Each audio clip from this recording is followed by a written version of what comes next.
¿Cómo están ustedes? Muy buen día. Hoy día vamos a hablar de educación. Ana María Jiménez es licenciada en Historia, magíster y doctora en Educación, así que tiene más que currículum para conversar sobre el tema. Vamos a conversar con ella hoy día porque me llamó la atención dos noticias que se han estado dando hoy día en la prensa, y es la falta de profesores, que parece ser que es histórica, vamos a preguntar, y por otro lado, algo que apareció como el currículum escolar priorizado. ¿Qué será eso? No tengo idea. Vamos a conversar con Ana María Jiménez, directora del Magíster de Innovación Curricular de la Universidad del Desarrollo. ¿Cómo estás tú? Muy buen día, gracias por recibirnos. Buenos días, Miriam. Muchas gracias. Estoy bien aquí, trabajando en la facultad.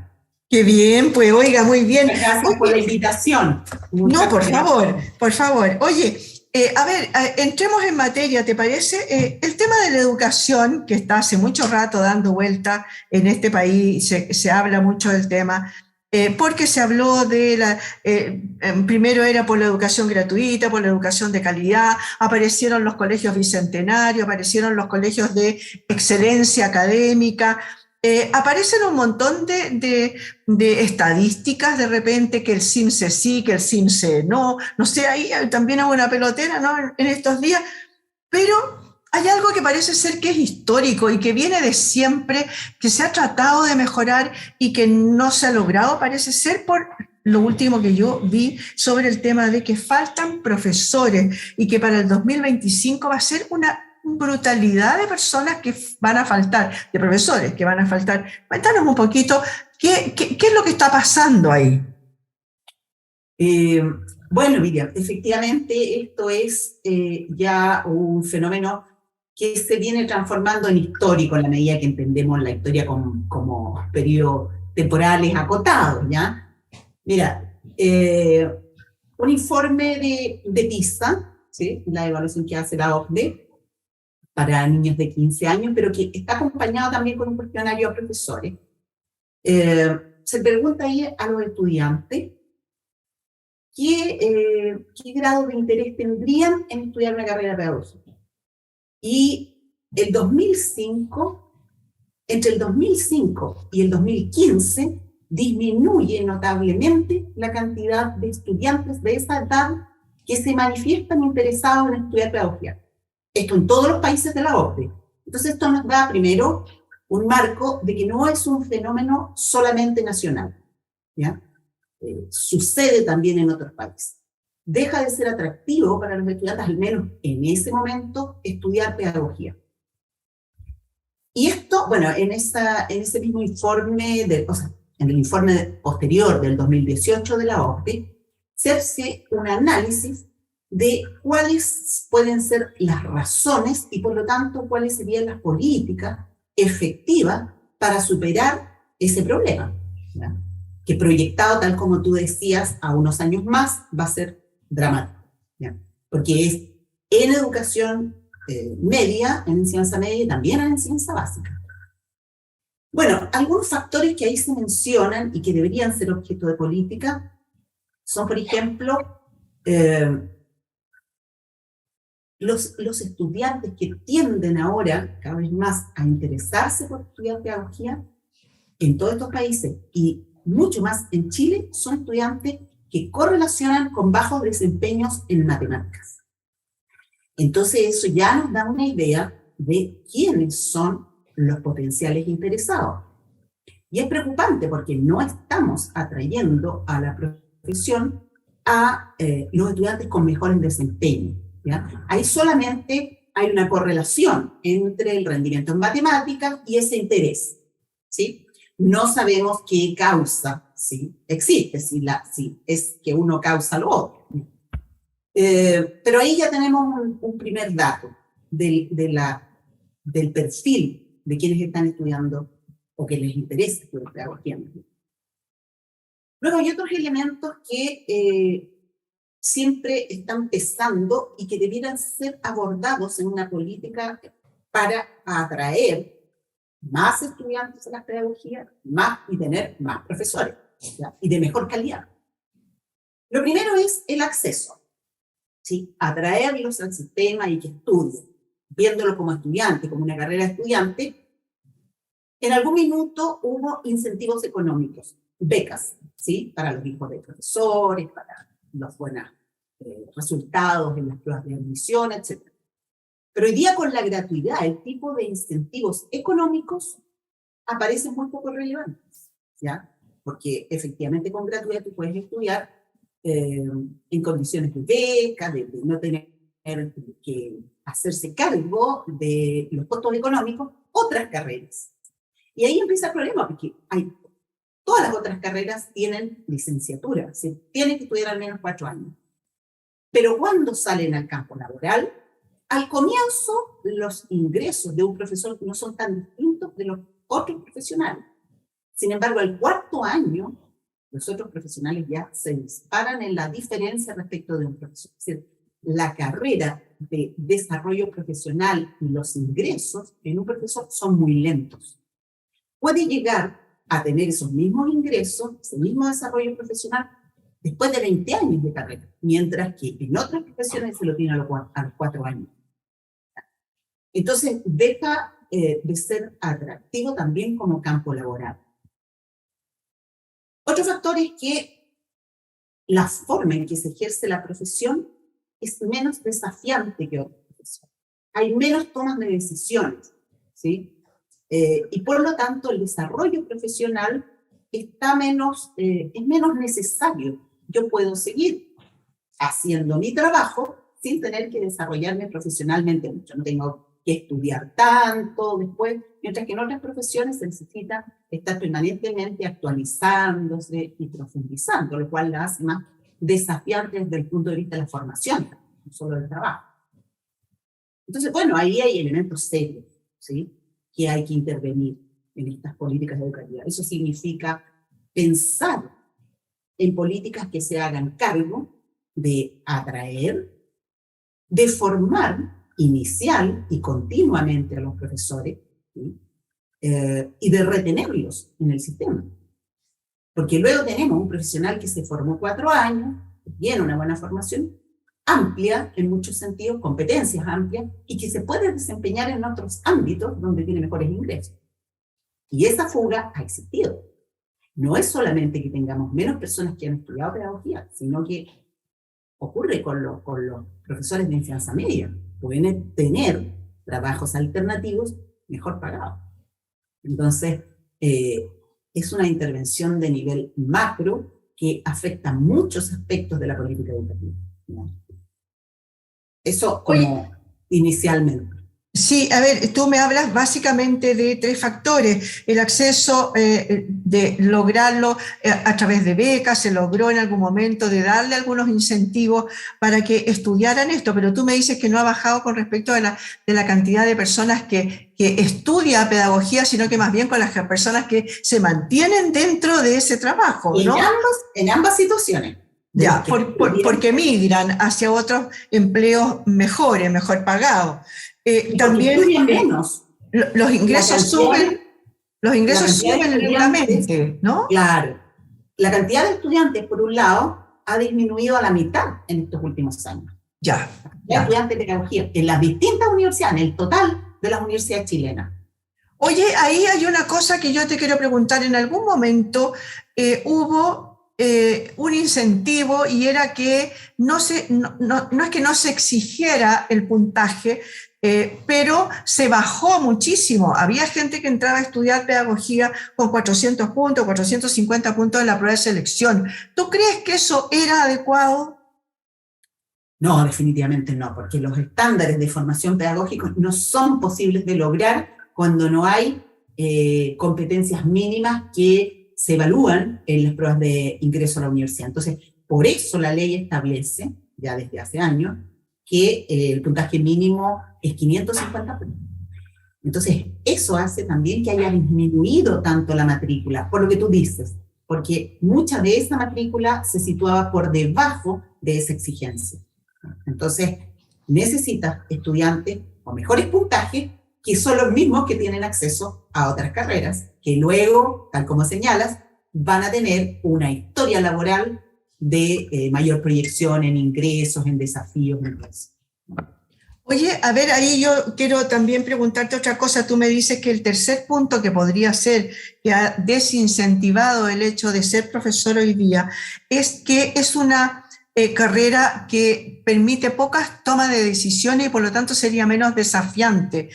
Ahora que estuvimos en pandemia, 2 años, donde los profesores tuvieron que desafiarse y lograr hacer sus clases en audiovisuales, muchos de ellos, se dieron cuenta que de repente hay algunas competencias que no las tenían y que las necesitan. Y creo que esa tecnología llegó y hay que aprovecharla. Llegó hace mucho rato, lo que pasa es que no la habíamos pescado, digamos, entre medio, ¿no es cierto? Entonces, todo lo que era audiovisual, no, siempre fue pizarrón y tiza, o a lo mejor pizarrón y plumón, ¿sí? Un poco más. Eso fue todo el avance que se hizo en educación. Entonces, ¿qué dirías tú con respecto de eso? ¿Cómo está el tema de las capacitaciones de los profesores? ¿O seguimos marcando el paso? Mira, efectivamente, la introducción de las tecnologías, ¿sí? Y la educación en TICs, el uso de las TICs en educación, ha sido muy lento. La cultura escolar es una cultura resistente, muy anclada en la tradición, ¿sí? Porque, y es arriesgado decirlo, pero la docencia y la pedagogía todavía transita hacia la profesionalización, ¿ya? El profesor adquiere mucho de su expertise en las prácticas en los centros. Entonces, ahí anclamos mucho en la tradición. Y el problema es que la tradición tiende a repetirse, ¿sí? Porque yo tuve una experiencia escolar de X años. Y eso pesa mucho, tal vez más que una formación de 4 años. Yo tiendo a repetir aquello que yo vi y que viví. Y por otro lado, que las decisiones, y ahí entro en el tema de la toma de decisiones, están muy por encima de la sala de clases. Lo que el profesor llega a decidir en la sala de clases son aspectos metodológicos, como tú me dices, pero tiene pocas decisiones curriculares, probablemente. Él prioriza poco qué va a enseñar, porque siempre el marco curricular, bases curriculares son una orientación muy amplia, ¿sí? No van a señalar cuestiones precisas y ahí está el campo de toma de decisiones del profesor, pero esas decisiones de nuevo se instalan muy fuera de la sala de clase, en la jefatura de UTP, en el director de departamento, etc. Entonces, vamos empobreciendo el ejercicio a una cuestión muy técnica. Y ahí, claro, llegó la pandemia y tenemos que hacer clases apoyados en la tecnología. Eso no fue una prioridad antes, planteó desafíos muy fuertes, ¿ya? Ahora, hubo mucha capacitación en esa línea. Es una capacitación para manejar una tecnología, ¿sí? Y hoy día las preguntas que tenemos educativas por la pandemia trascienden mucho eso. Nos tuvimos que preguntar qué es importante enseñar, qué es esencial, porque no tenemos a los estudiantes 8 horas al día dispuestos para aprender. Los tenemos en la casa, tenemos que captar su atención. Entonces ahí viene el currículum priorizado. Es una selección, ¿sí? Articulada, organizada de los aprendizajes que se consideran más relevantes. O sea, pero ese repensar el currículum tampoco ocurrió en la sala de clase, ¿ya? Entonces tienes siempre a estos profesores muy relegados, si se quiere, a lo técnico, más que a lo profesional. Entonces, nosotros tenemos un magíster que se llama profesional, porque llevamos a los profesores más a ese ámbito. Oye, y pensando en eso, a ver, tú dijiste ahí una cosa que, a ver, cuando yo estudié era totalmente diferente a lo que se estudia hoy, a cómo se estudia hoy día. En ese tiempo yo tenía que ir a la universidad, tenía que ir a la biblioteca y sacaba libros y me pasaba horas y horas tomando apuntes. Y a veces, con suerte, si tenía plata, sacaba fotocopias, ¿no? Pero hoy día los chiquillos tienen el internet. En pandemia, los profesores se limitaron a transmitir su clase sentado a un montón de chiquillos que descubrieron que apagaban la cámara y no se veía si estaban o no estaban. Tú le hablabas a anda a saber tú a quién, a lo mejor no había nadie en ese minuto. ¿Qué está haciendo la universidad, que son los que preparan a los futuros profesores para cambiar este sistema un poco enlentecido, anquilosado, con el que estamos entregando la información? Porque una cosa es tener una cámara y un internet para transmitir una información y otra cosa es saber usarlo previamente, usar realmente el medio audiovisual, no solamente como una cosa transmisora. ¿Qué está haciendo la universidad por eso? Mira, a ver, dos cosas ahí. Lo primero es que efectivamente eso es lo que ocurrió al inicio de la pandemia, ¿sí? Y ocurrió a todo nivel de la educación, no solamente en el ámbito escolar, ¿ya? Que se trasladó una clase que era presencial, básicamente expositiva, que ese es otro problema que ocurre también en la clase presencial, ¿sí? La clase frontal, se trasladó al Zoom, ¿ya? Y por supuesto ahí no logras ni la misma motivación, no logras tener presente al estudiante como tú dices, pero rápidamente se reaccionó a utilizar los dispositivos que están disponibles, que no los tiene que inventar el profesor, como ocurre cuando está en una sala de clases presencial, a utilizar un conjunto de software, programas, y los profesores fueron adquiriendo esas competencias. Y hoy día las tienen los profesores en ejercicio bastante. Nosotros tenemos la experiencia aquí en el Magíster que nuestros estudiantes, que son profesores de sistema escolar o educación superior, tienen más competencias de ese tipo y usan más instrumentos, más herramientas que están disponibles para hacer clases virtuales, más que los profesores que ellos tienen, es decir, los profesores de la universidad. Sí.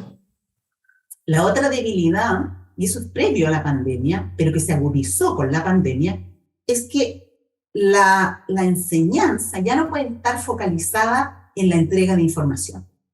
Porque la sociedad del conocimiento es lo que trajo de nuevo, y por eso revoluciona toda nuestra civilización, si se quiere, trae un acceso al conocimiento muy universal. El conocimiento está mucho más disponible y no pasa por el profesor necesariamente, ¿sí? Sabemos, basta la entrada directa a los medios de comunicación para acceder a la información. Entonces, la formación, ya sea en la escuela o en la universidad, no puede estar centrada en la entrega de información. Y ese es el esquema, ese es el paradigma en que se han formado los profesores por 200 años al menos, y más.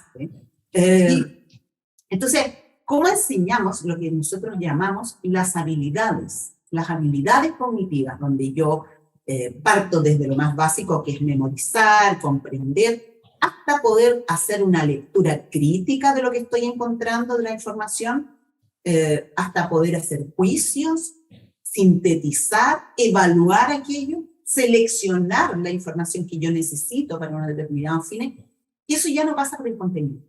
Eso es formar habilidades cognitivas. ¿Ya? Y ahora en pandemia se suma la necesidad de formar en habilidades socioemocionales, ¿sí?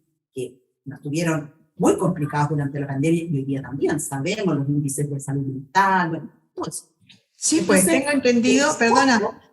Sí, perdona, es que, a ver, por una parte yo pienso que a lo mejor debieran los profesores, no sé si ellos mismos, pero tener apoyo de unidades audiovisuales. Yo me acuerdo hace muchos años, cuando recién llegaron las cámaras portátiles pequeñas, caseras, digamos, a Chile, el Ministerio de Educación compró muchas y las repartió a lo largo de todas las escuelas a lo largo de Chile.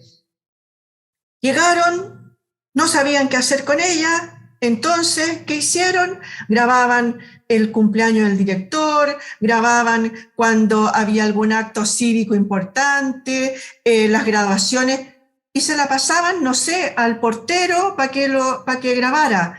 No había un aprovechamiento realmente de los medios audiovisuales que están hoy día los chicos nacen con un teléfono y saben grabar y saben editar y saben mucho más que nosotros, obviamente, del tema.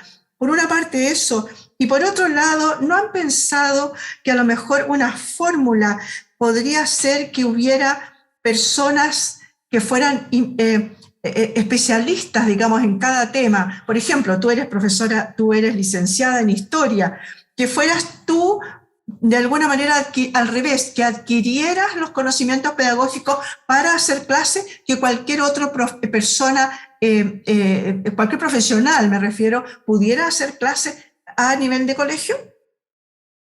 Bueno, eso se hace también, ¿ya? O sea, dos cosas. Primero, que tú describes muy bien la primera etapa de dotar de tecnología a los colegios, ¿sí? Después, ya hace un par de décadas. Pero luego después, efectivamente, el Ministerio desarrolló programas importantes a través de todo el país con el proyecto Enlaces, ¿ya? Ajá. Enlaces era sí. no solo dotar de tecnología, sino también de competencias para el trabajo con esas tecnologías. Pero todavía en esa etapa, las tecnologías mismas, el uso de los medios, ¿sí? Del hardware, por decir así, dependía de una construcción, pero hoy día eso ya viene hecho. O sea, si tú piensas en evaluar en tiempo real y retroalimentar, que es muy importante para el aprendizaje de los estudiantes, tú tienes, por ejemplo, Kahoot. No tienes que hacer el programa, no tienes que hacer el software. Tú lo bajas.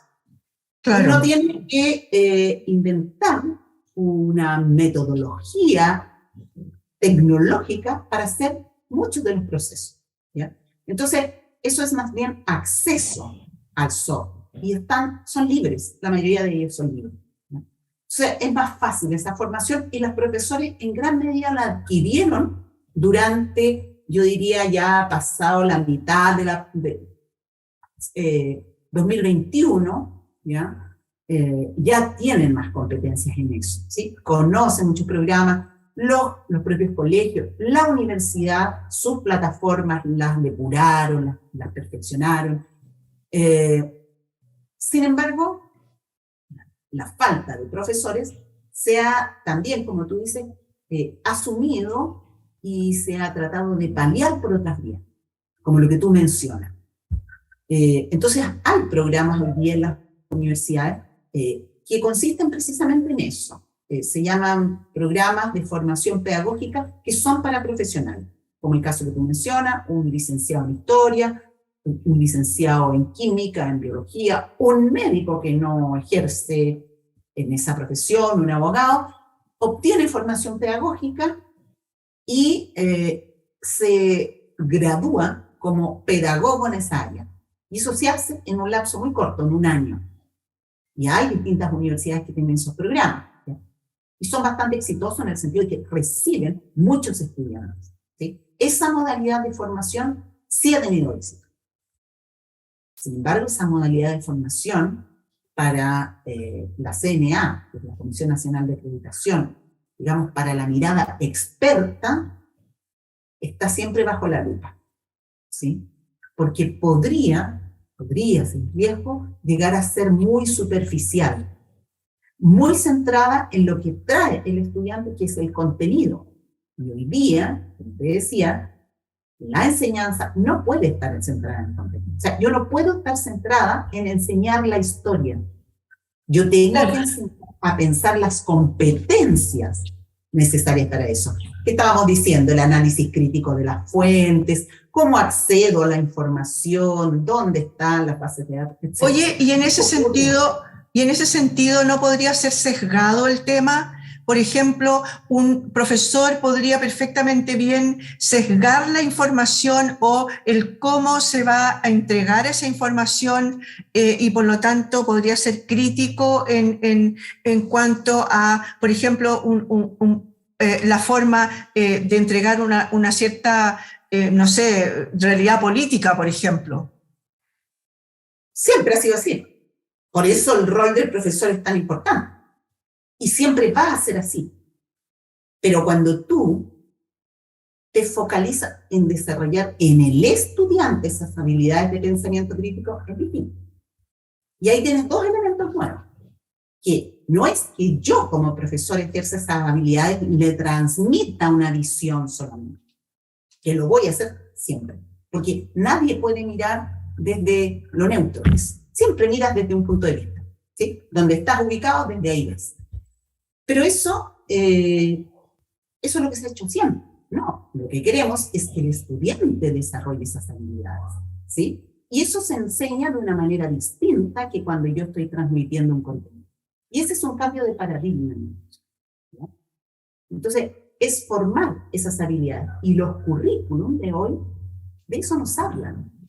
Pero el profesor que está habituado a la transmisión de contenido no tiene una lectura profesional de aquello. Y lo que ve en ese currículum, por ejemplo, si dice analizar las causas de la Revolución Francesa, se centra en las causas y enseña las causas. Y no le enseña el proceso de análisis al estudiante. Y ahí estamos mal. Entonces, una formación pedagógica profunda contempla la formación en enseñanza de habilidades de pensamiento. Entonces, que traiga ya la formación como licenciado en historia, sí, es importante, pero no es esencial en un paradigma educativo que no se puede centrar en la transmisión de información si la información está en todos lados. El estudiante no tiene que adquirirla necesariamente a través del profesor y probablemente no la adquiere principalmente a través del profesor. ¿Sí? Y seguramente la información va mucho más rápida de lo que el profesor puede entregar en ese momento. Estudiante en la sala de clase que el profesor está diciendo, mire, esto ocurrió así, está transmitiendo información a veces las clases se centran mucho en eso, pero el estudiante está mirando en Google, está diciendo, pero además esto otro, pero no, profesor, ¿y qué pasó con lo de allá? Entonces, el acceso a la información ya no es a través del profesor.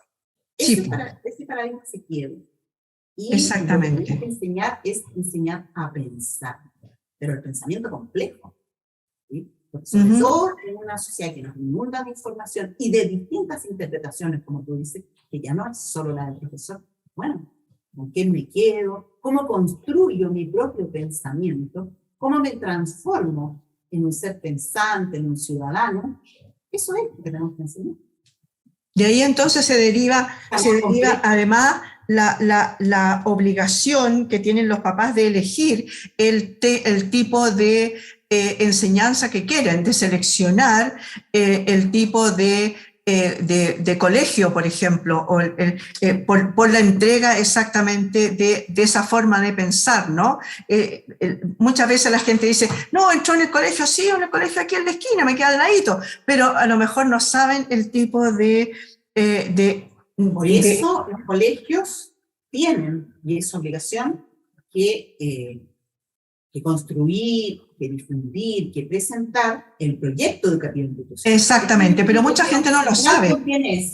Claro, pero el apoderado masivamente no está preparado para seleccionar, para entender, para contribuir al proyecto educativo institucional, porque el proyecto educativo institucional es el resultado de una construcción con la comunidad escolar también. Por supuesto. Es algo que hace el colegio, lo presenta y el que se acomoda a esto viene. No, eso se evidencia, se desarrolla, se implementa con la comunidad educativa. Entonces, exige una participación más activa también.